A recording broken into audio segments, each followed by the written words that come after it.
और अच्छी खासी हाई पेइंग जॉब होती है। बहुत सारे लोग सिर्फ इस वजह से केमिकल इंजीनियरिंग लेते हैं चूँकि हमें केमिस्ट्री बहुत पसंद है, हमारे केमिस्ट्री में अच्छे मार्क्स आते हैं, हम इस डिग्री में भी एक्सेल करेंगे, लेकिन ऐसा नहीं है। और ऑफर्स तो सबके पास आ गई हैं, तो एज अ प्रोसेस इंजीनियर वो हायर होता है। सबसे ज़्यादा जहाँ पर जॉब लगी जाती है और जहाँ पर हम अपनी जॉब लगवाना पसंद करते हैं वो ऑयल रिफाइनरी है। अगर आपकी इंडस्ट्री में लग रही है तो फिर आपको होगा कि आपके सामने एक इंडस्ट्री है। आप किताब में पढ़ते हैं कि यार ये एक रिएक्टर है, आप वहाँ जाके देंगे, वहाँ 100 फुट का डिस्टिलेशन कॉलम और न्यू करके देख रहे हैं, वो एक अलग ही फीलिंग आती है। मुझे ऐसा महसूस होता है कि हमारा डिपार्टमेंट जो है वो अपने रूल्स में काफ़ी सख्त है और कभी कभी ये चीज़ बहुत बुरी भी लगती है। जैसे अब तो हमारी लैब्स नहीं होती, लेकिन थर्ड ईयर में एक ऐसा टाइम आया था, हमने मैनुअल खरीदे, उन्होंने बोला नहीं यार ये मैनुअल ख़राब है, हमने दोबारा लिया। फिर उन्होंने बोला यार इसमें जो रूब्रिक्स लगे हुए ना, इस पर एनईडी का लोगो नहीं लगा हुआ। केमिकल के अंदर ये है कि ना मेरे पास बहुत पहले से रिक्वेस्ट आ रही है केमिकल इंजीनियरिंग की। तकरीबन जब से मैंने स्टार्ट किया ना तब से कमेंट्स आ रहे हैं कि किसी केमिकल इंजीनियरिंग स्टूडेंट को बोलें, तो फाइनली आप मिल ही गए।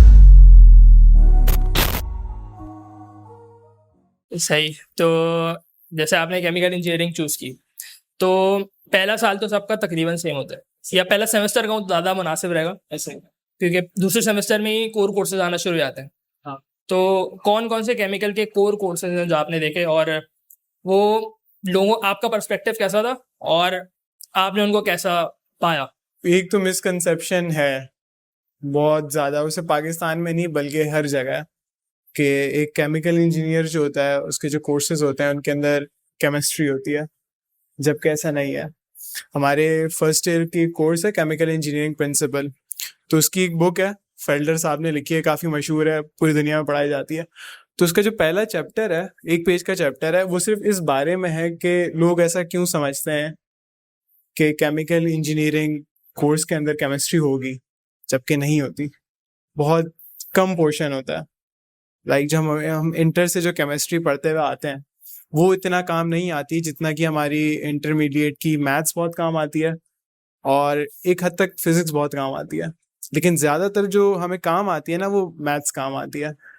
तो ये एक मिसकंसेप्शन जो थी और बहुत सारे लोग सिर्फ इसी वजह से लेते हैं।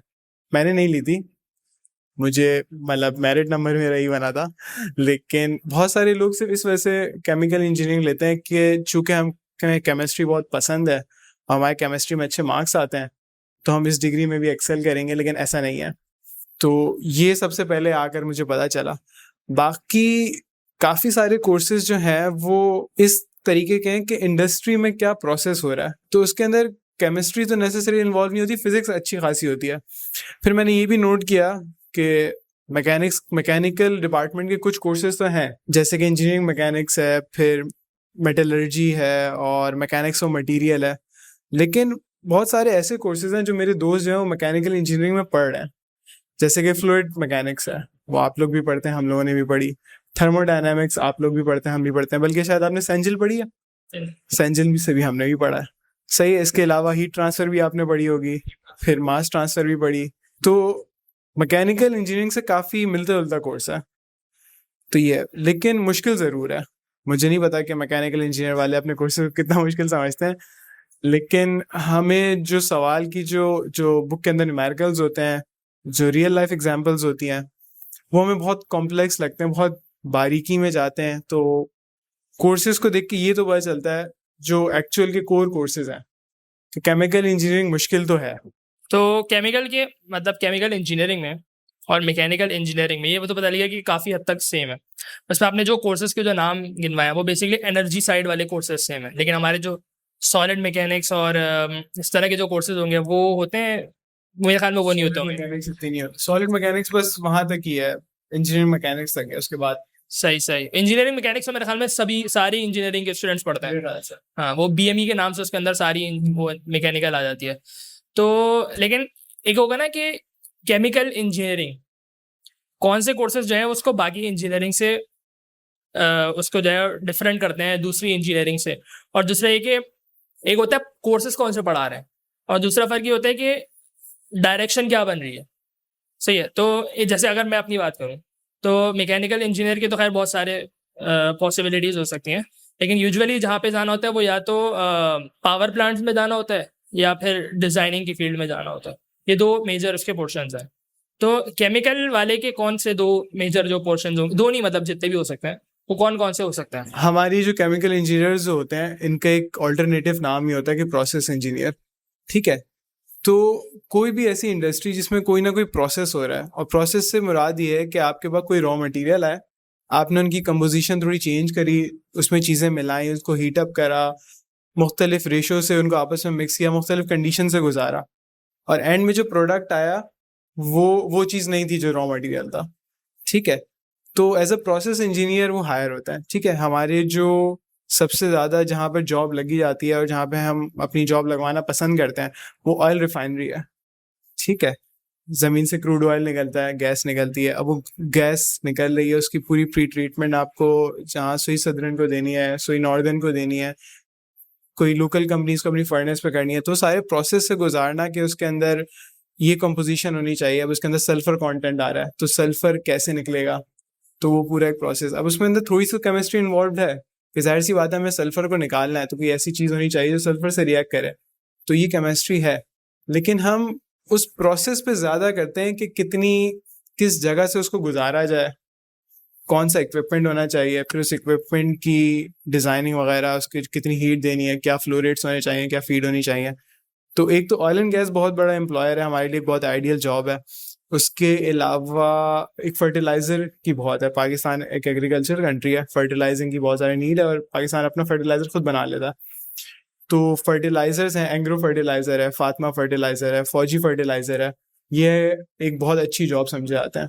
इसके अलावा भी हैं, जैसा कि मैं बताया जहाँ एक प्रोसेस हो रहा है, तो फूड सेक्टर में भी है, फार्मा में भी है, प्रोडक्शंस में भी लग जाते हैं। जैसे बहुत कम वैकेंसीज होती हैं लेकिन ऑटोमोबाइल सेक्टर्स में भी हमारी जॉब है, जैसे कि चंगान में जॉब है हमारी, एक आध वैकेंसी होती है, तो वो बेसिकली प्रोडक्शन पे काम होता है उनका। वैकेंसी किस हवाले से होती है? जैसे आपने बोला प्रोसेस इंजीनियर में होती है, तो चंगान का क्या कुछ आ रहा है? प्रोसेस इंजीनियरिंग तो मेरे साथ नहीं होती है। वहाँ पे जो मोटर ऑयल के जो लुब्रिकेंट्स वगैरह होते हैं उनमें लग जाती है। फिर हमारे फाइनल ईयर में कोर्स होता है हेल्थ एंड सेफ्टी का, जो कि बाकी उसमें भी होता होगा, लेकिन हमारे जो कुछ ग्रेजुएट्स हैं फिर वो सेफ्टी की साइड पे चले आते हैं, वो इंडस्ट्री के अंदर, किसी प्रोसेस इंडस्ट्री के अंदर वो HSC ऑफिसर लग जाते हैं, या फिर वो किसी फर्म में चले आएंगे, जैसे मिडास सेफ्टी एक बहुत बड़ा नाम है। अच्छा, जहाँ तक आपने केमिकल की बात की और हेल्थ एंड सेफ्टी की बात की, मेरे ख्याल में इंजीनियरिंग में सबसे ज़्यादा रेलेवेंट, जहाँ तक मेरे इल्म में है, वो केमिकल इंजीनियरिंग से बहुत ज़्यादा हेल्थ एंड सेफ्टी रेलेवेंट होती है, क्योंकि जो बड़े बड़े डब्बे जो आ रहे होते हैं उसके ऊपर बड़े बड़े ख़तरनाक सिम्बल्स बने होते हैं, तो ऑब्वियसली वो केमिकल इंजीनियर के हवाले ही होते होंगे वो सारे डब्बे। तो ये है, मैकेनिकल मेरे ख्याल में उसका इतना कोई ताल्लुक नहीं होता, लेकिन केमिकल इंजीनियरिंग का बहुत ज़्यादा ताल्लुक होता है। तो हाँ, हेल्थ एंड सेफ्टी में जा सकते हैं ऑब्वियसली, सही। अच्छा, आपने कोर कोर्सेज बताया, कोर कोर्सेज जिसकी वजह से केमिकल इंजीनियर जो है वो बाकी इंजीनियर से सेपरेट होता है, मतलब कोर्सेज के लिहाज। तो शुरू से शुरू करते हैं। शुरू में मैंने आपको बताया केमिकल इंजीनियरिंग प्रिंसिपल हमारा एक कोर्स आता है और वो काफ़ी ज़बरदस्त कोर्स है।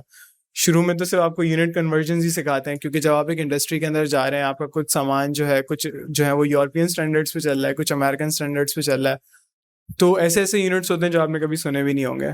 फिर पूरी रिफाइनरी के अंदर एक, जैसे कि स्लग्स, ये एक मास का यूनिट है, ठीक है। फिर अगर हम गैस रिफाइनरी चले हैं तो उसके अंदर जो हमारा गैस का जो फ्लो रेट होता है वो MMSCFD में चल रहा होता है, यानी metre cube standard cubic feet, metric metre standard cubic feet, ठीक है। वो स्टैंडर्ड कंडीशंस पर है, वो बहुत ज़्यादा बड़ी क्वांटिटी होती है।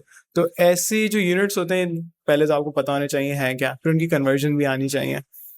उसके अलावा वो ये सिखाते हैं कि कोई भी एक रिएक्टर है, कोई भी एक ऑपरेशन चल रहा है, उसमें कोई ना कोई फीड आ रही है, फिर कंपोजिशन थोड़ी चेंज होकर बाहर निकली है, तो इसको फाइंड आउट करना कि अंदर कितना आया और बाहर कितना लगाया, बेसिकली मटेरियल और एनर्जी बैलेंसेस होता है, ठीक है। तो इसके अंदर जो मास बैलेंसेस होते हैं वो बहुत ज़्यादा किसी भी इंडस्ट्री के अंदर प्रोसेस से बहुत रिलेटेड होता है, कि रॉ मटेरियल की फीड आई, अंदर कोई भी काम हुआ, फिर वो बाहर निकली, तो हमारे लिए क्या डिज़ायर्ड है, वो सारी स्ट्रीम्स को फाइंड आउट करना। ये एक ऐसा कोर्स है जो कि बाकी उसमें मुझे नहीं देखा। एनर्जी बैलेंसेस वगैरह होते हैं, मास बैलेंस नहीं होता। पूरा कोर्स है जी, ये पूरा कोर्स है, सही है। उसमें आपको यही सारी चीज़ें सिखाते हैं। उसके बाद हमारी फ्लूइड डायनामिक्स आती हैं, फ्लूइड मैकेनिक्स 1 और 2 है।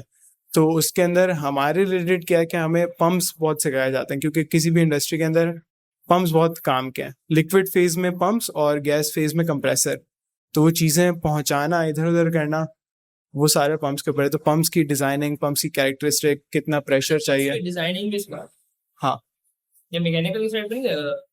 नहीं, देखिए अगर आपके किसी इक्विपमेंट को कोई खास फीड चाहिए तो फिर आपको उसके लिए पंप करना होगा। हाँ, पंप की डिजाइनिंग इस सेंस में नहीं कि आप उसके इम्पेलर की पूरा रेडियस बनाए, उस पर पूरा आप मॉडलिंग करें एक सॉफ्टवेयर के अंदर के हवा और कितना वेयर एंड टेयर आ रहा है, इस हिसाब से डिजाइनिंग कि आप अपने सिस्टम के हिसाब से कि आपको कितने फ्लो का पंप चाहिए, उसका कितना प्रेशर हेड होना चाहिए, फिर उसकी जो NPSHA वगैरह होती है कि इसमें कैविटेशन ना हो, तो ये सारी चीज़ें पता होनी चाहिए। वो पूरा एक पंप डिज़ाइन नहीं करेगा, ठीक है। तो पंप्स बहुत इंपॉर्टेंट है।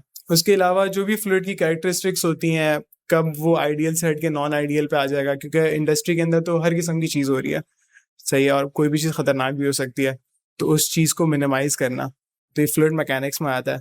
थर्मोडायनेमिक्स बहुत इंपॉर्टेंट होती है हमारे लिए, क्योंकि इंडस्ट्री के अंदर कोई रिएक्शन हो रहा है तो अक्सर ऐसा हो रहा होता है कि वो चीज़ हीट अप हो रही है, ठीक है, हमारे रिएक्टर्स हैं वो हीट अप हो रहे हैं, कोई ड्रायर है वो भी हीट अप हो रहा है, डिस्टिलेशन कॉलम लगा हुआ है उसके लिए भी हीट चाहिए।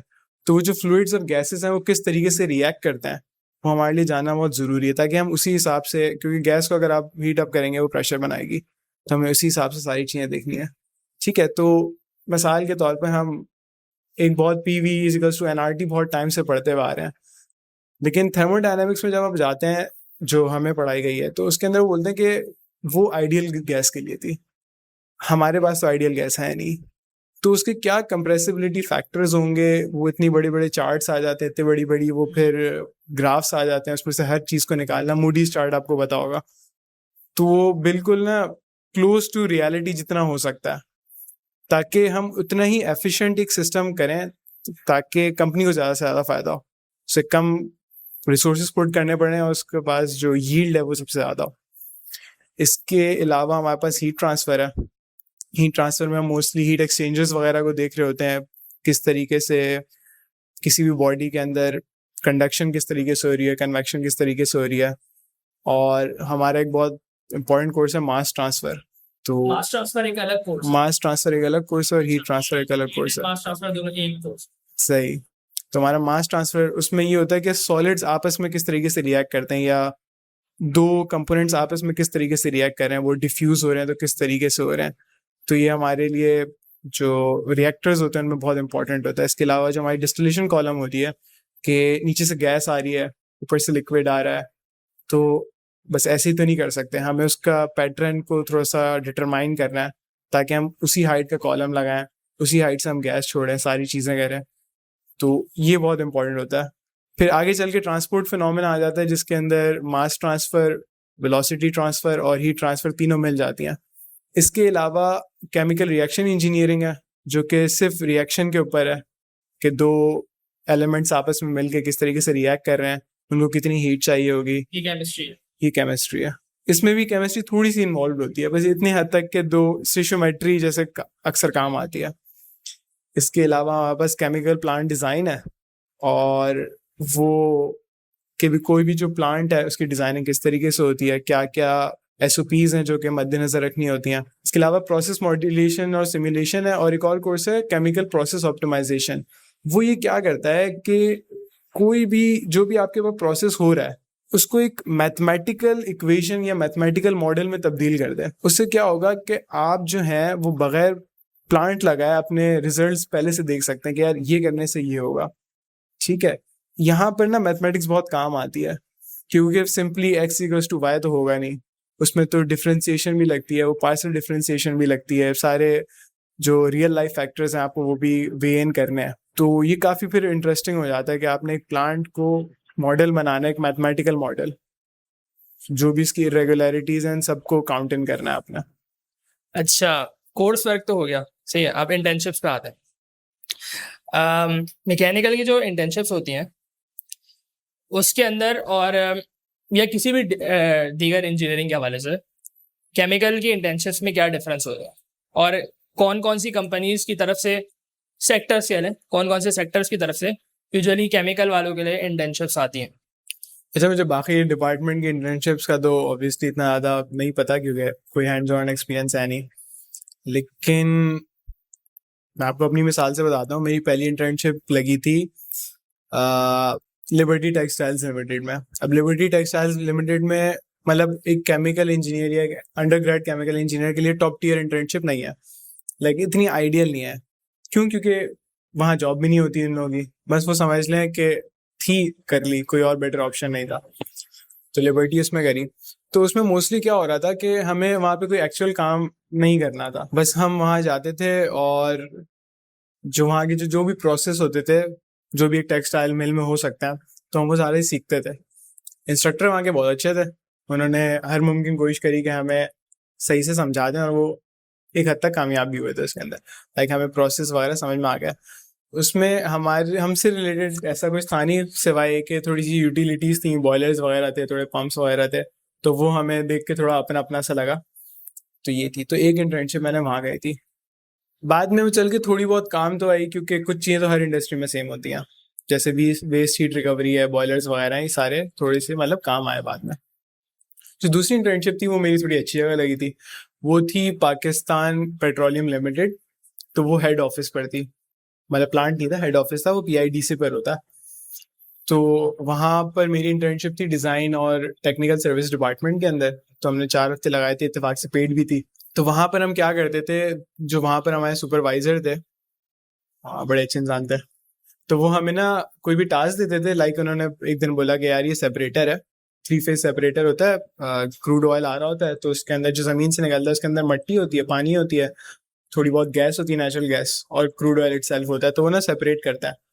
तो उन्होंने बोला भाई सेपरेटर डिज़ाइन करना है। सही है, तो उनके पास पूरा सॉफ्टवेयर वगैरह बना हुआ होता है।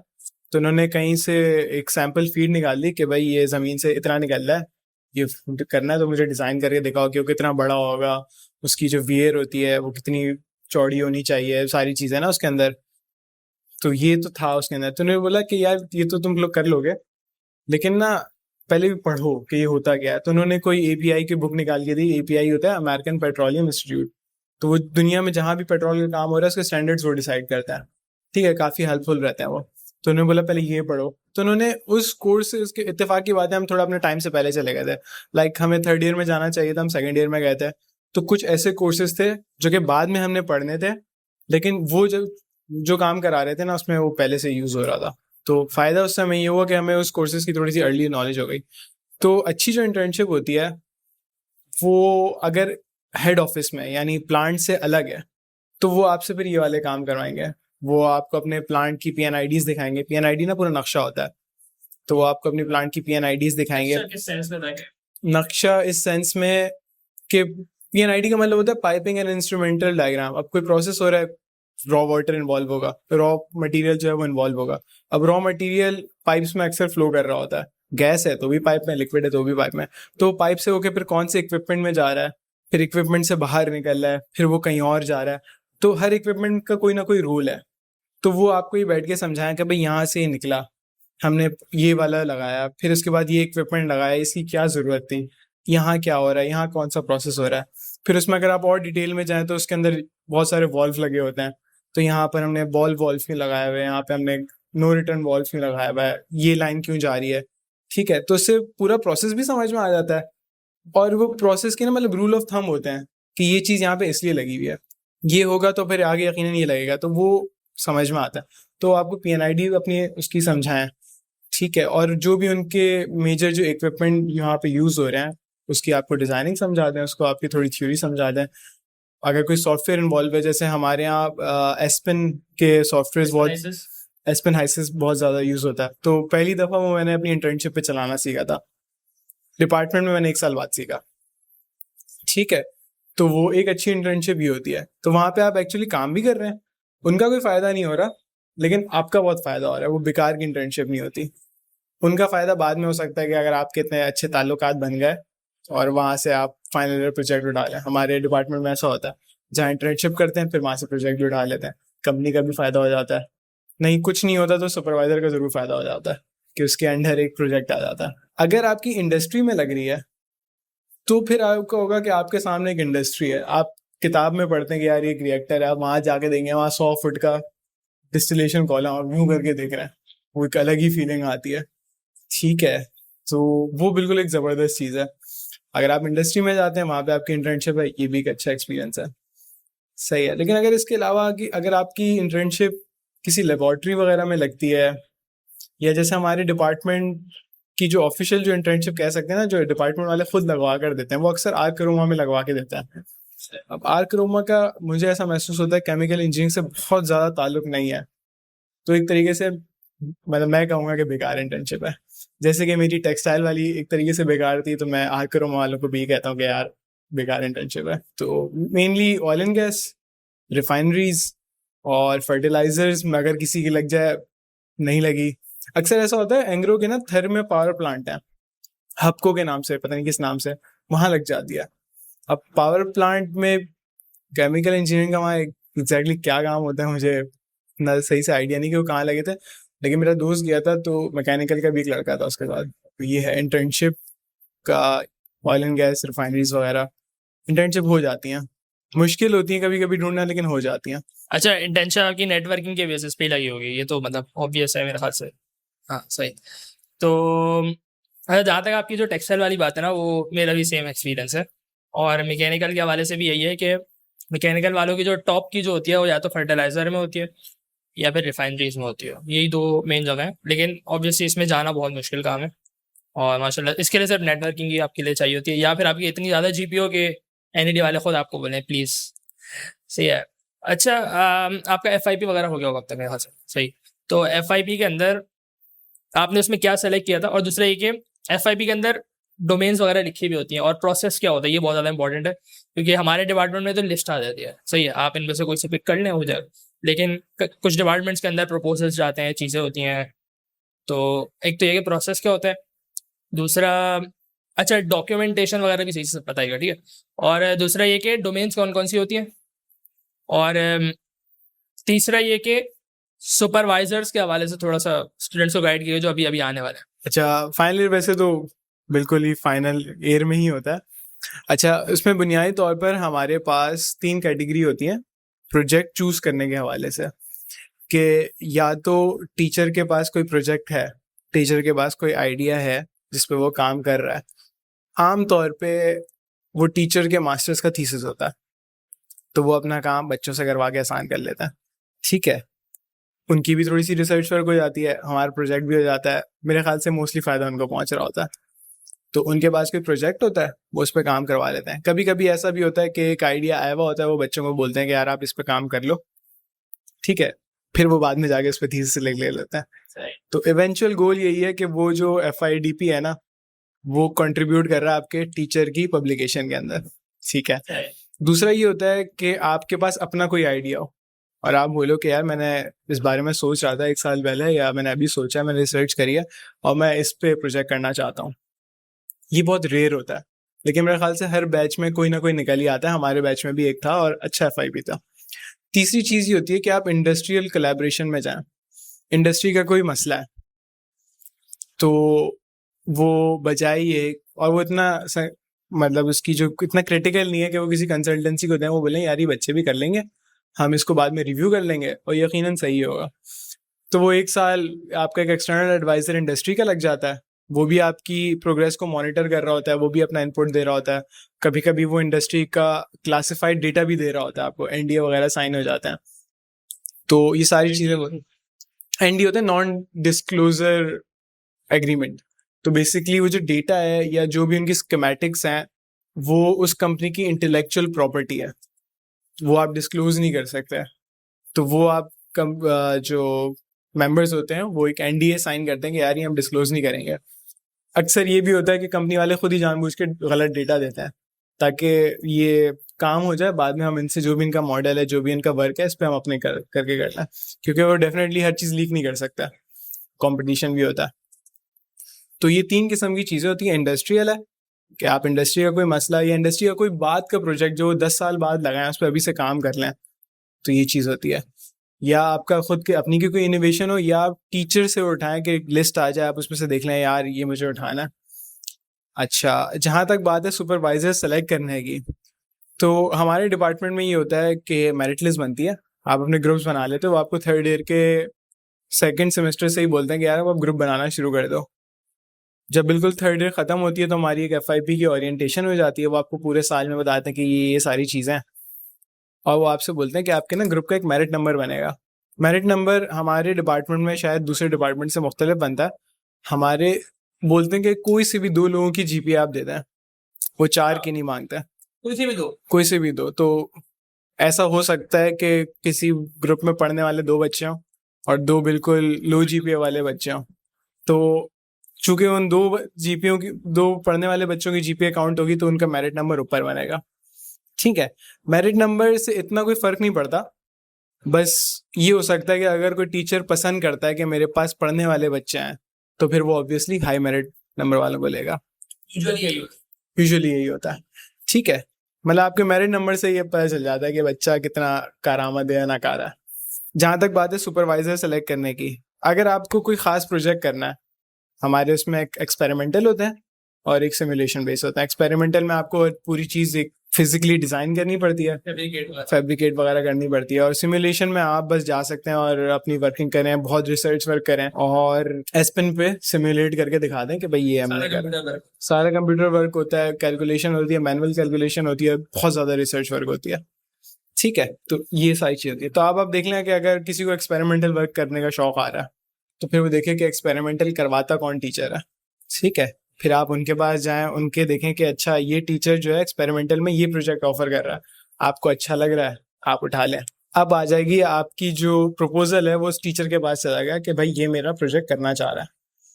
फिर अब इस टीचर के ऊपर है कि वो मेरिट वाइज देखता है, वो बच्चों से उसके पर्सनल ताल्लुकात पे देखता है, whatever the reason are, फिर वो सेलेक्ट करेगा। तो काफ़ी पॉलिटिक्स भी होती है इस मामले में। कभी कभी ये होता है कि आपके पास एक अच्छी इंडस्ट्री का प्रोजेक्ट आ गया, स्टूडेंट के पास। हाँ, स्टूडेंट के पास एक अच्छी, नेटवर्किंग बड़ी खतरनाक। हाँ, अब जो हमारे डिपार्टमेंट के टीचर्स हैं वो चाह रहे हैं कि उनकी पोर्टफोलियो, उनकी सीवी पर इस कंपनी से एफिलिएशन भी लग जाए।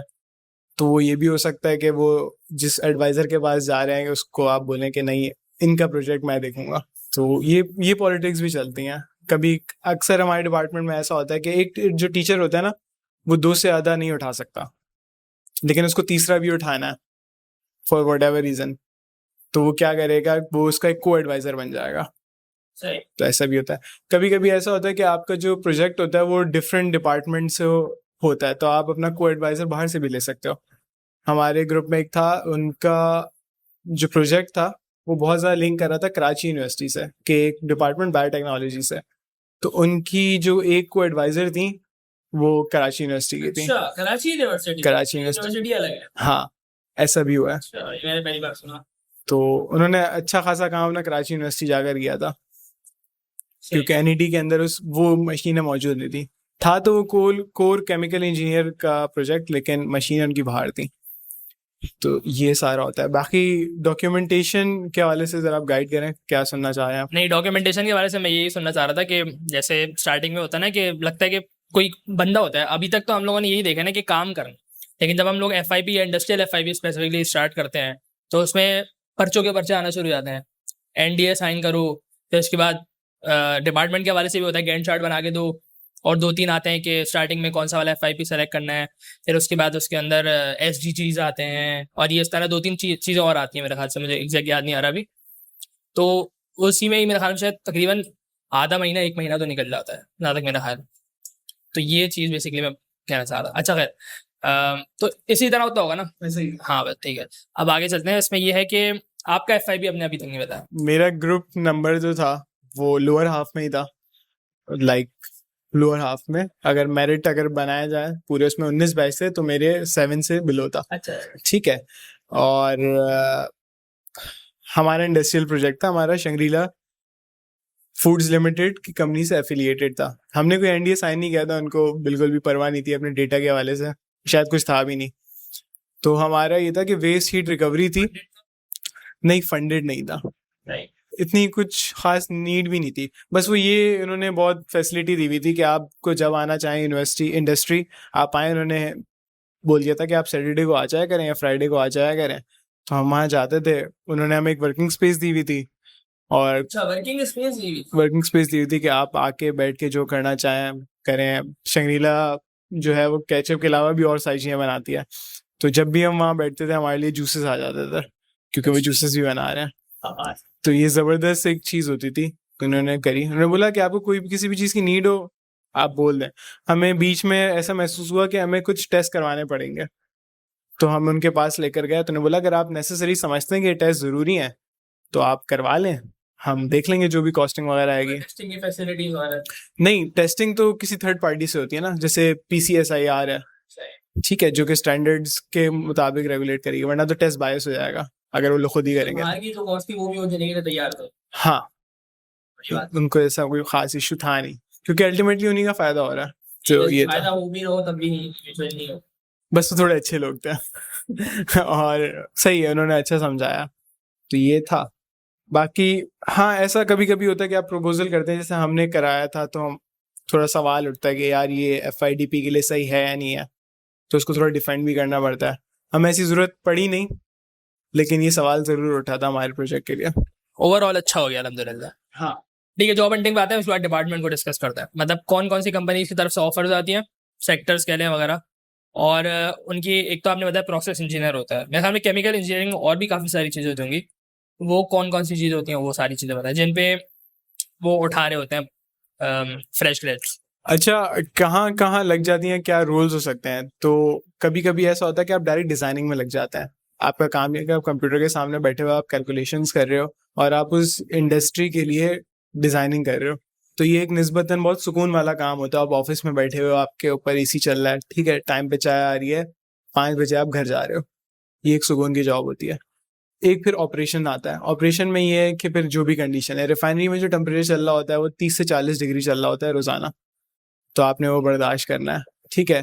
फिर ऑपरेशन की अपनी एक हैक्टिक है, यानी किसी भी वक्त कुछ भी हो सकता है, तो आपने उसी वक्त दौड़े लगानी है। कहीं से अगर गैस लीक हो रही है तो उसके जो भी इमरजेंसी प्रोटोकॉल हैं वो सारे पूरे करने हैं आपने, सही है। कोई चीज़ टेढ़ी हो रही है जैसे, तो फिर आपने उंगलियां भी टेढ़ी करनी है।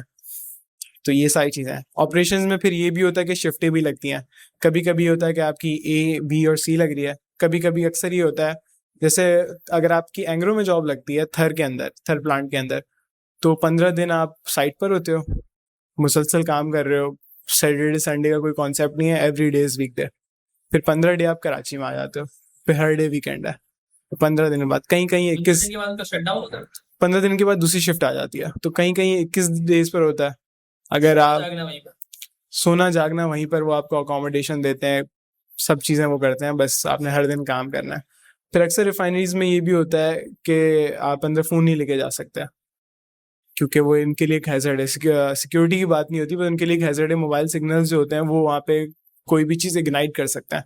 फ्यूल जा रहा है और वो बहुत हाई टेम्परेचर पे जा रहा है, उसको बस एक छोटे से इग्निशन की ज़रूरत है, तो आपके फ़ोन सिग्नल इग्निशन दे सकते हैं। इसके अलावा क्वालिटी कंट्रोल में बहुत लग जाते हैं हमारे केमिकल इंजीनियर्स, और थोड़ी वास्ट फील्ड है। तो मेन तो ऑपरेशन और डिज़ाइनिंग है, लेकिन क्वालिटी कंट्रोल में भी लग जाते हैं, डिज़ाइनिंग में भी लग जाते हैं, कभी कभी HR में भी चले आते हैं। सेफ्टी का भी मैंने आपको बताया था, सेफ्टी में भी जा सकते हैं। और जहाँ तक बात है हायरिंग रेशो की, तो कंपनीज जो है वो खुद रीच आउट करती हैं, NED के अंदर आ जाती हैं, लिंक्डइन पे लिंक्स आ जाते हैं, कम्युनिटीज़ बनी हुए, ग्रुप्स बने हुए आ जाती हैं। तो इसमें एंग्रो बहुत बड़ा नाम है, FFC है, फिर सीमेंट्स की भी आती हैं, लॉटे केमिकल एक बहुत बड़ा नाम है, लॉटे पाकिस्तान, और ये आ रहे होते हैं इनके इंटरव्यूज़ के। एक बड़ा नाम है डेस्कॉन, नॉर्मल एक होता है डेस्कॉन इंजीनियरिंग, वहाँ पे डिज़ाइन वगैरह आ जाता है, क्योंकि अगर वो एक रिफाइनरी के लिए चीज़ें फैब्रिकेट कर रही है तो फिर वहाँ पे केमिकल इंजीनियर आ गया। तो ये सारी चीज़ें हैं। तो हर एक के काफ़ी जो कॉर्पोरेट हैं, जो पक्की टक्की कॉर्पोरेट है, जैसे एंग्रो है, फौजी हैं, तो इनके तो काफ़ी ख़तरनाक टेस्ट होते हैं। FFC के लिए तो आपको नेशनल NTS देना पड़ता है। एंग्रो का अपना एक गेम होता है, 2 इंटरव्यूज़ होते हैं। बाकी जॉब रेशो जो है वो मुझे ऐसा लगता है कि बहुत ज़्यादा अच्छा है, हर एक की जॉब लग जाती है, चाहे वो फेल है या पास है। अभी थोड़ी सी थोड़ी सी थोड़ी सी आयरॉनिक बात यह है कि अभी सेमेस्टर बस अभी ख़त्म हुआ है और ऑफर्स तो सबके पास आ गई हैं माशाल्लाह से। मेरे बैचमेट्स की एंग्रो में अच्छी खासी लोगों की लगी है जॉब, लेकिन अभी तक उनकी, अभी हमारा बैच अराउंड 76 का है। और कितनों की एंग्रो में आ जाती है? मेरे ख्याल से अभी 7-8 लोगों की एंग्रो में लगी है। हाँ, उसमें फिर, हाँ, तो मैं बता रहा था कि अभी तक कोई काम पर नहीं गया, लेकिन एक लड़के की जॉब भी लग गई है और वो काम पे भी जा रहा है, और उसका एक समर भी है, फिर एक सेमेस्टर भी और है, और उसकी भी अच्छी खासी जॉब है। वो भी कर रहा है। तो ये वाला सीन होता है। अक्सर हमारे सीनियर्स भी हैं जिनके किसी ना किसी वजह से रुक जाते हैं कोर्सेज, सब जॉब कर रहे हैं और अच्छी खासी हाई पेइंग जॉब होती हैं। मतलब एंग्रो 1,15,000 पे करता है, लॉटे 90,000 करती है, बाकी रिफाइनरीज भी इसी के आसपास कर रही होती हैं। अच्छी जॉब्स हैं। फ्रेश ग्रेड्स, फ्रेश ग्रेड जो MTO या GTO ऐसा हायर होता है। एमटीओ जीटीओ में क्या फर्क हुआ? एक्चुअल जो फर्क है मतलब जॉब डिस्क्रिप्शन में क्या फर्क है, लेकिन जो इसके एब्रीविएशन बनती है वो M for management trainee operator या ऑफिसर, और वो ग्रेजुएट ट्रेनी होता है। अक्सर मैंने जो अभी जॉब्स आ रही हैं वो सब MTO पर ही हैं। अच्छा, ये तो आपने सारी बताई जो कि टॉप टियर जॉब्स होती है ना। सेकंड टियर कौन सी होती है, थर्ड टियर कौन सी होती है? जो मतलब थोड़ी सी समझा जाए कि नॉन आइडियल या फर्स्ट चॉइस नहीं होती, वो ऐसी कंपनीज हैं जो कि समझें जो आप प्लास्टिक की जो बॉटल से पानी पीते हैं, तो वो जो कंपनीज बना रही हैं, तो ये वो कंपनी जैसे नोवाटेक्स है और गेट्रोनोवा है, इस तरीके से और भी बहुत सारे जो केमिकल्स बना रही हैं प्लास्टिक्स और पॉलीमर्स। पाकिस्तान सिंथेटिक लिमिटेड है, थर्मोप्लास है। तो ये एक है। इसमें मसला ये होता है कि दरअसल मैंने आपको बताया कि हर केमिकल इंजीनियर की ख्वाहिश होगी कि या तो वो ऑयल एंड गैस में जाए या वो फर्टिलाइजर में जाए। ठीक है, क्योंकि ये इतना मतलब एक ऑयल एंड गैस का जो प्लांट है ना, वो एक केमिकल इंजीनियर को के सारे कॉन्सेप्ट की कोर है, उसके अंदर हर चीज़ है। ठीक है, और डेफिनेटली मतलब आपको पता है यार, तेल के लिए जंगें होती हैं, तो वो बहुत ज़्यादा हाई पेइंग भी होती है। सही है, मतलब आपकी 2-3 साल बाद अगर आप सीनियर हो जाए, आपकी 6-6 लाख की जॉब लग जाती है अगर आप किसी प्लांट वगैरह के ऊपर है, काफ़ी ज़्यादा है। फिर आप रिफाइनरी का एक्सपीरियंस लेकर मिडिल ईस्ट भी शिफ्ट हो सकते हैं, या आप कोई ऐसी कंट्री भी शिफ्ट हो सकते हैं जो कि कनाडा है, जैसे रिफाइनरीज वहाँ पे बहुत सारी लगी हुई हैं, तो वहाँ भी मतलब अगर किसी को बाहर जाना है तो वो रिफाइनरीज का तो उसकी एक्सपीरियंस होना चाहिए CV के अंदर। अच्छा, फार्मा का आपने नहीं बताया। हाँ, फार्मा भी तो उसका वो भी सेकंड ईयर में आता है या सेकंड ईयर में आता है? सही है, ठीक है। अच्छा, अब ये तो सारी चीज़ें हो गई जो कोर जो केमिकल की चीज़ होती है ना, केमिकल इंजीनियरिंग के हवाले से। अब थोड़ा सा NED के हवाले से स्पेसिफिक बात कर लेते हैं। NED के लैब्स कैसी बनी हुई है, डिपार्टमेंट कैसा बना हुआ है, और टीचिंग स्टाफ किस तरह का है, ये सारी चीज़ें जितनी भी NED के डिपार्टमेंट के हवाले से आपके जहन में आ रही हैं वो सब। यार NED की सबसे अच्छी बात जो मुझे लगती है वो ये है कि NED में जो स्टूडेंट आते हैं वो बहुत डाइवर्स हैं। आपको हर रिलीजियस बिलोंगिंग से मिलेगा, आपको हर सेक्ट से मिलेगा, आपको हर इकोनॉमिकल क्लास से मिलेगा, और मुख्तलिफ मिजाज के लोग मिलेंगे।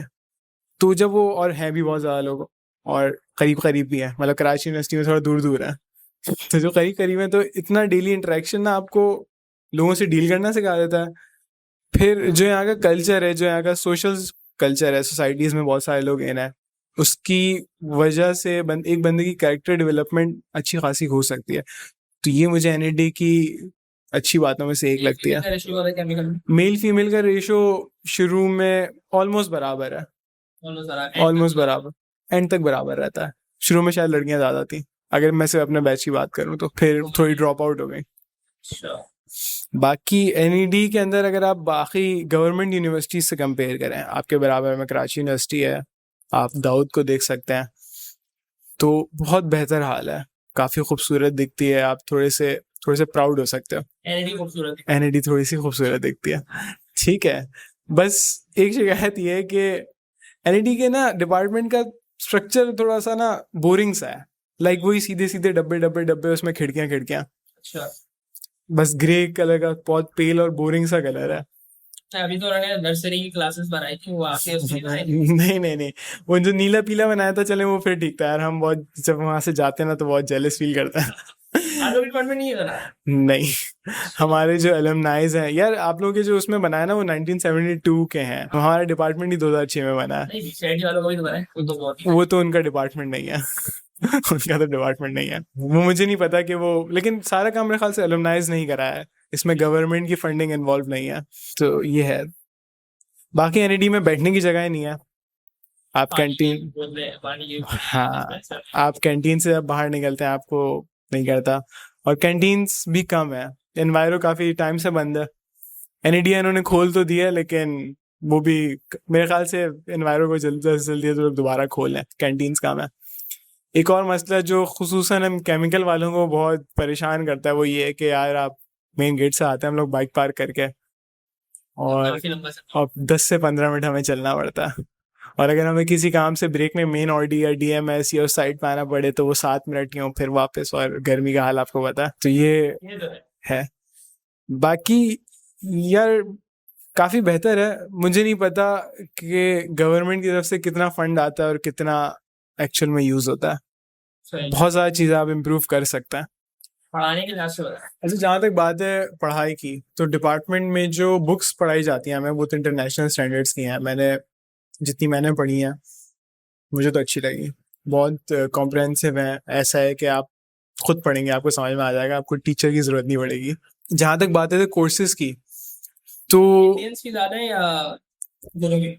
ज्यादातर गोरों की हैं, इंडियंस की भी हैं 2-3, और कुछ एक एक का कोई ऑथर तुर्किश था, टर्किश एक ऑथर था, एक आध मुसलमान ऑथर भी था। इंडियंस की हमने दो दो पढ़ी हैं, बाकी बाकी तो सारे अमेरिकन या फिर आगे यूरोपियन होता है। ठीक है। अच्छा, जहाँ तक बात है कोर्स की, कोर्स मुझे लगता है कि ये लोग चेंज कर सकते हैं, थोड़ा सा इस पे काम करेंगे, कौन सा कोर्स पहले पढ़ाना चाहिए कौन सा बाद में। एक दफ़ा हमें नोटिस हुआ कि हमने एक कोर्स पढ़ा, फिर हम एक सेमेस्टर बाद आए और बोले ये चीज़ हम पढ़े ही पढ़ चुके हैं, ये हम दोबारा क्यों पढ़ रहे हैं। कभी एक दफ़ा हमें महसूस हुआ कि यार ये कोर्स हमें इस कोर्स से पहले पढ़ना चाहिए था। वो दरअसल मैथमेटिक्स का एक कोर्स था, वो हमने बाद में पढ़ा, और उससे रिलेटेड केमिकल कोर्स हमने पहले पढ़ा। तो अगर इस चीज़ पे डिपार्टमेंट का चेयरमैन या जो भी असिस्टेंट प्रोफेसर हैं वो इस चीज़ पे ज़रा काम करें और फिर बाद में जाके डीन के पास जाएं और इस चीज़ को थोड़ा सेट करें, हो जाएगा आराम से। एक मसला ये भी कि 2 सालों से हमारे पास कोई डीन नहीं है। हमारे जो मैकेनिकल का डीन है वही हमारा एक्टिंग डीन है। मुझे नहीं पता इससे कितना फ़र्क पड़ता है, लेकिन ये एक थोड़ी सी अलार्मिंग बात है कि एक वैकेंसी खाली है।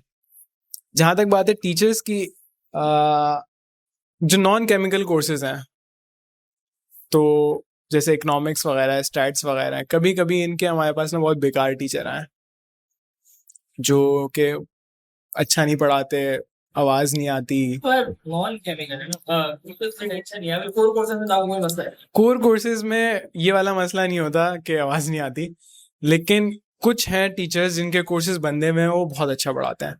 सही। वो उन पे उनका हाथ बहुत पक्का हुआ है, उन्होंने लेक्चर स्लाइड्स अपनी बहुत पक्की कर ली हैं और उनको पढ़ाना आता है, वो अच्छा पढ़ाते हैं, और उनके जो टेस्टिंग मेथड्स हैं वो भी हमें अच्छे लगते हैं, सब सही होता है। कुछ कोर्सेज हैं जो हम बोलते हैं कि यार ये टीचर स्टैंडर्ड्स पे नहीं आ रहा। केमिकल में भी हाँ, मेरे ख्याल से ये हर डिपार्टमेंट में कोई ना कोई होता ही होगा, लेकिन है कुछ टीचर्स ऐसे हैं जो हम बोलते हैं यार नहीं।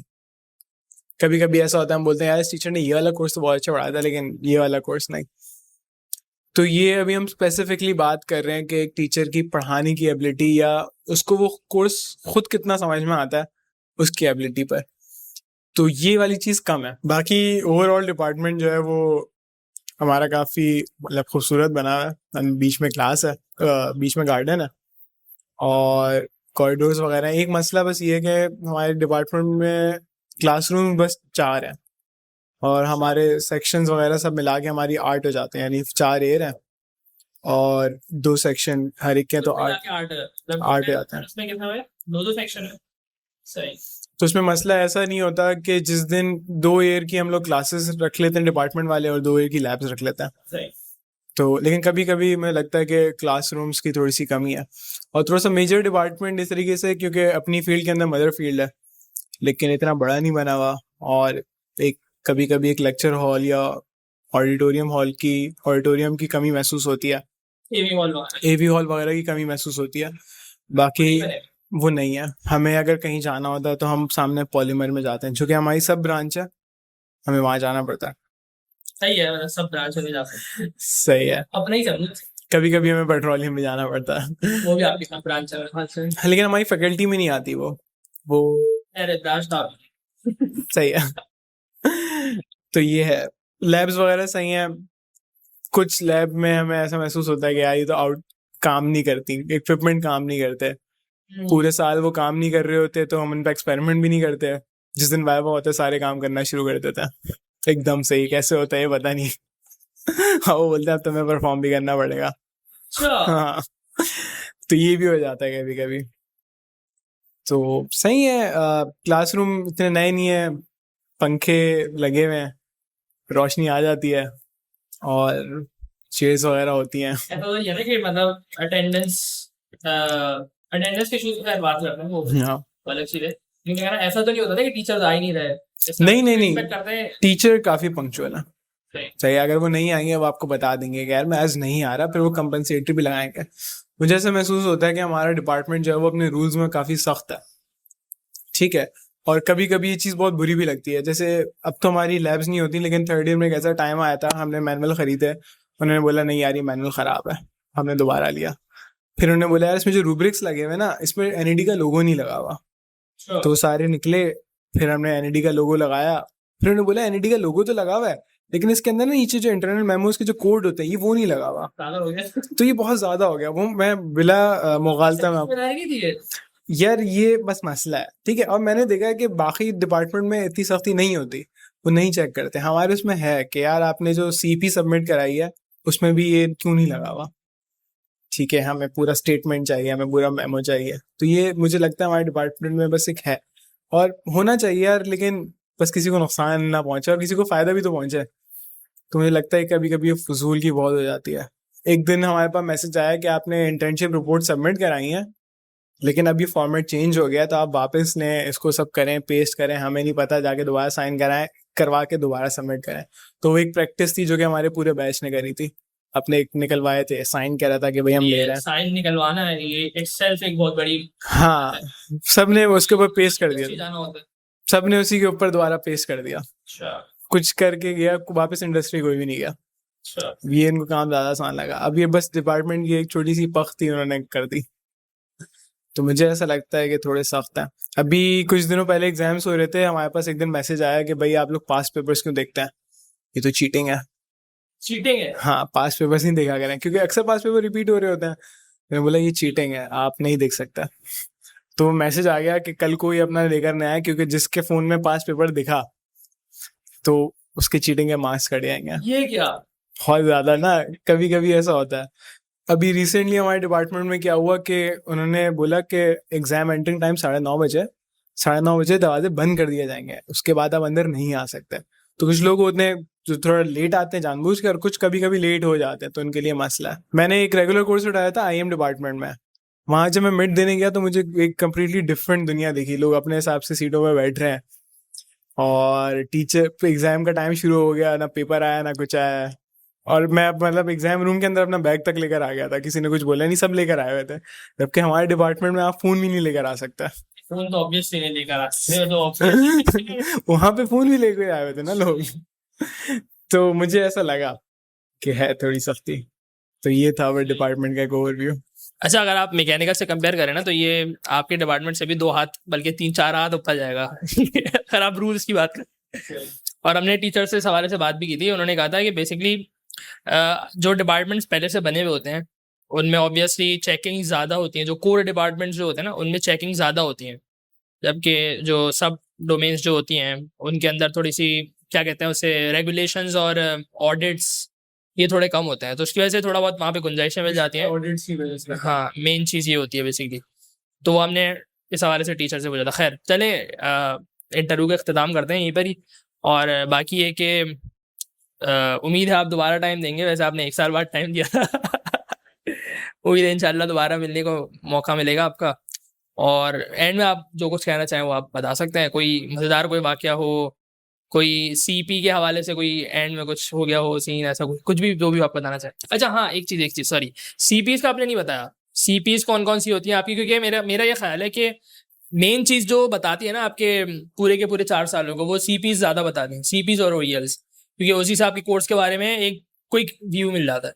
वो बता दें और बस इस पे एंड कर दें। अच्छे जो असाइनमेंट्स वगैरह होते हैं वो तो अक्सर ऐसे होते हैं कि आप कॉपी पेस्ट करके कर सकते हैं, लेकिन जो हमारे कुछ सीनियर प्रोफेसर्स हैं और 1 साल से ज़्यादा हो रहा है कि उन्होंने बोला था कि भाई अब असाइनमेंट्स जो हैं वो अब अलाउ नहीं कर रही है, जो ओबी हमारी है और डीन वगैरह वो बोल रहे हैं कि सीपीज वगैरह पे ज़्यादा आप फोकस दें और असाइनमेंट्स कर दें, क्योंकि असाइनमेंट्स पे पता है क्या होता है।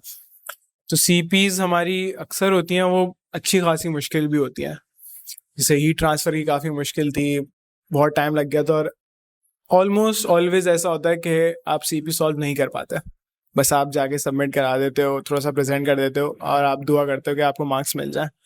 और वो भी ऐसे हो रही होती है कि एक बंदा कर लेता है, फिर वो कोई ना कोई एडिशन, कोई ना कोई ट्विकिंग के बाद वो पूरी क्लास में चल रही होती है, या 2 ग्रुप्स कर लेते हैं, 3 ग्रुप्स कर लेते हैं। सीपीज के अलावा हमारे पास प्रोजेक्ट्स भी होता है। हमारे पास फ्लूइड मैकेनिक्स में प्रोजेक्ट था जिसमें हमें फ्लूइड मैकेनिक का कोई ना कोई फिनोमेना फिजिकली दिखाना था, तो लोगों ने बहुत सारे करे थे। हमने बर्नौलीज पे करा था कि बर्नौली प्रिंसिपल हमें दिखाना था कि कम एरिया में प्रेशर ड्रॉप या ज़्यादा कैसे हो रहा, तो ये वाली सारी चीज़ें थी। अभी रिसेंटली हमारी एक ट्रांसपोर्ट फिनोमेना की सीपी थी, और ट्रांसपोर्ट फिनोमेना हमारा एक सब्जेक्ट है, उसकी एक सीपी थी, कॉम्प्लेक्स इंजीनियरिंग प्रॉब्लम। तो वो बहुत ख़तरनाक थी, मतलब इससे ज़्यादा हमने कोई चीज़ ख़तरनाक देखी नहीं। और उनका ये था कि भाई उन्होंने पहले से बता दिया, पहले दिन आके बता दिया कि भाई ये मेरी सीपी आपको 13th वीक में सबमिट करानी है, और आप पढ़ना शुरू कर दें, बहुत मुश्किल होगी, और मैं चीटिंग कोई बर्दाश्त नहीं करूँगा इसमें। ठीक है, तो जो करना है आपने खुद ने करना है, अगर आपका साबित हो जाता है तो दोनों ग्रुप्स के 0-0 मार्क्स हो जाएंगे। ठीक है, अब वो कर रहे हैं, हमने पूरे साल करा और हमने एंड में पकड़ लिया, तो वो हो ही नहीं सकती ना, 3 पार्ट हैं इसके, तो हो ही नहीं रही।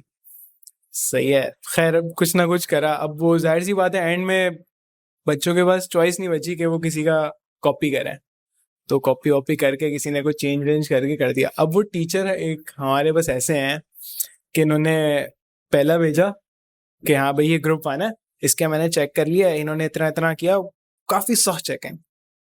ठीक है कि यार ये आपने नोटेशन सही इस्तेमाल नहीं करी, बुक में तो ऐसी नोटेशन नहीं है, बुक में तो जो डिग्री का 0 है वो तो छोटा ऊपर है, आपने नीचे क्यों बनाया। ठीक है, और इस सबस्क्रिप्ट वो सुपरस्क्रिप्ट में उन्होंने काफ़ी नंबर काटे। अच्छा, ये वो चीज़ होती है सीपी, वही कहते हैं कि सीपी कोर्स वो नहीं होता जो हमने आपको पढ़ाया है।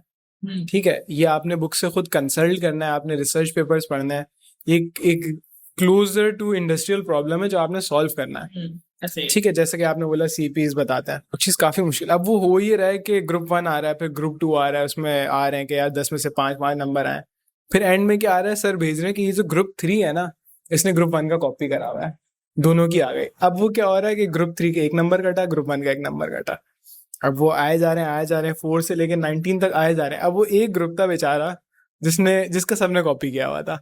अब पहले उसके 9 हुए, फिर उसके 8 हुए, फिर कर करके ना वो उसकी कॉपी पे बार बार एडिशन होके पिक्चर आ जा रही है कि भाई ये सबट्रैक्शन हो रही है कि भाई जिसके शुरू में जिसके 9 नंबर थे ना, उसके एंड में 0 हो गया, और सबके उसमें से भी कट रहे हैं। तो जो आपकी 10 नंबर की होती है, फिर सीपी टफ है तो फिर मिड भी थोड़ा टफ ही होगा। तो उस ग्रुप में सेशनल बहुत कम बने बच्चों के, उस कोर्स के अंदर सेशनल बहुत कम बचे। तो हमारा 76 का बैच है, और अभी हमारा रिजल्ट आया है, गेस करें कितने बैकलॉग होंगे उस स्पेसिफिक कोर्स के अंदर। कितने पेजेस पे आता है आपका तकरीबन? पेपर कितने पेजेस आते हैं मतलब रिजल्ट के? एक ही पेज होगा मेरा ख्याल से। हाँ नहीं, नंबर्स गेस करें। 76 टोटल होगा ना 70, हाँ टोटल। उस स्पेसिफिक के अंदर कितने बैकलॉग होंगे? तकरीबन 30-40 होंगे सर। अच्छा, आप मैकेनिकल के एस्पेक्ट से बता रहे हैं, उसमें 250 बंदे होते हैं। तो खैर हमारे 24 बैकलॉग थे उस स्पेसिफिक कोर्स के अंदर। ठीक है, विच जो कि रिकॉर्ड ब्रेकिंग है हमारे डिपार्टमेंट के लिए। अगर आप बैकलॉग की बात करें ना, हमारे डिपार्टमेंट में पहले 3 सफ़ों पर पूरा रिजल्ट आता था, 250 बच्चे। ठीक है, फिर वो 2 सफ़ों पर हुआ, 1 सफ़ा बैकलॉग वालों का, तो इसके बाद 1 सफ़े पर हुआ, 1 सफ़ा बैकलॉग वालों का, तो इसके बाद वो आधे सफ़े पर हो गया, आधा सफ़ा। हमारा ये चल रहा है, और कई सारे बेचारे ऐसे स्टूडेंट्स हैं जो कि फाइनल ईयर तक पहुंच ही नहीं पाए। हम लोगों ने वैसे यूजुअली सीए वालों के तो सुना था, लेकिन मैकेनिकल वालों के लिए मैंने जिंदगी में आज तक कभी तो आप मतलब इस लिहाज से अभी भी हमसे थोड़ी नहीं, तो हमारा बस वो उस कोर्स के अंदर मतलब 1/3 लगता है कि 33% बच्चों ने अटेम्प्ट करके फेल हुए। तो सीपीज कभी कभी बहुत मुश्किल हो जाती हैं, और अगर डिपेंड करता है, अगर टीचर ऐसा है जो बगैर देखे मार्क्स दे रहा है, सिर्फ सबमिशन कर रहा है, ऐसा भी होता है। एक दफ़ा अभी रिसेंटली की बात है, एक टीचर को अपना असाइनमेंट ईमेल करना था, सबने करा, मैंने नहीं करा, मेरे भी मार्क्स आ गए, सबके भी आ गए, बल्कि मेरा एक ज़्यादा आया था क्योंकि मेरा सेशनल ज़्यादा है, और मेरा असाइनमेंट एग्जिस्ट भी नहीं करता। सीपीज मुश्किल होती हैं। मेरे ख्याल से हर डिपार्टमेंट की होती होंगी। नहीं, हर की नहीं होती। अच्छा, फिर हमारी तो होती हैं। चले एंड में कोई बात वगैरह जो स्टूडेंट्स के लिए करना चाह रहे हो, जो एनईडी में आना चाह रहे हैं। जो एनईडी में आना चाह रहे हैं, भाई एनईडी मुश्किल है, सही है। अगर पढ़ाई मुश्किल ना भी हो तो गर्मी तो बहुत है, सही है, और चलना भी बहुत है। अक्सर टीचर्स जो होते हैं वो कॉर्पोरेटिव नहीं होते। आपको बस ये सोचना है कि यार आप एक सरकारी इदारे में आ रहे हैं, और एक टिपिकल सरकारी इदारा कैसा होता है, आपको खुद ही कुछ करना है, तो बस यही सब है। बाकी मेरे ख्याल से पाकिस्तान कराची में भी कोई और इंजीनियरिंग यूनिवर्सिटी इतनी अच्छी है नहीं। कंप्यूटर साइंसेस में आप डिबेट कर सकते हैं, लेकिन बाकी इंजीनियरिंग के लिए तो एनईडी बेस्ट है। तो आप इसको एंजॉय करें और फिर कोशिश करें सोशलाइज करें, चाहे आप इंट्रोवर्ट हैं या एक्सट्रोवर्ट हैं, लेकिन कोशिश करें कि अपना सर्कल ज़रूर ढूंढें। और इंजीनियरिंग तो करें ही, और तमीज़ से करें। मतलब असाइनमेंट आ रहे हैं तो कोशिश करें कि खुद करें, अल्टीमेटली आपके ही काम आएंगे। चाहे वो कोई बच्चा कलर फोटोकॉपी करा के भी पास हो रहा होगा, लेकिन कोशिश करें कि ये चीज़ें, मतलब इंजीनियरिंग कर रहे हैं ईमानदारी से करें। बाकी सोशलाइज ज़रूर करें, मैं इस पर बहुत जोर दूंगा, क्योंकि मुझे ऐसा लगता है कि ये जो 4 साल है ना, ये आप कुछ भी कर लें वापस नहीं आने वाले। ठीक है, और सबसे ज़्यादा एक बंदा इसी को मिस करेगा, शायद अपना बचपना वो इतना मिस नहीं करे, क्योंकि इस एज पर ना बंदे की जो जज्बात होते हैं और जो फीलिंग्स होती हैं, वो मतलब फील करने की सलाहियत और ऑब्जर्व करने की सलाहियत, वो बहुत पीक पे होते हैं। ये चीज़ बचपन में कभी नहीं आएगी, ये चीज़ बुढ़ापे और फर्दर जवानी में नहीं आएगी। तो कोशिश करें कि ये टाइम आपका एक अच्छा हो, कोई बैड मेमोरी ना हो। ठीक है, जज़ाक।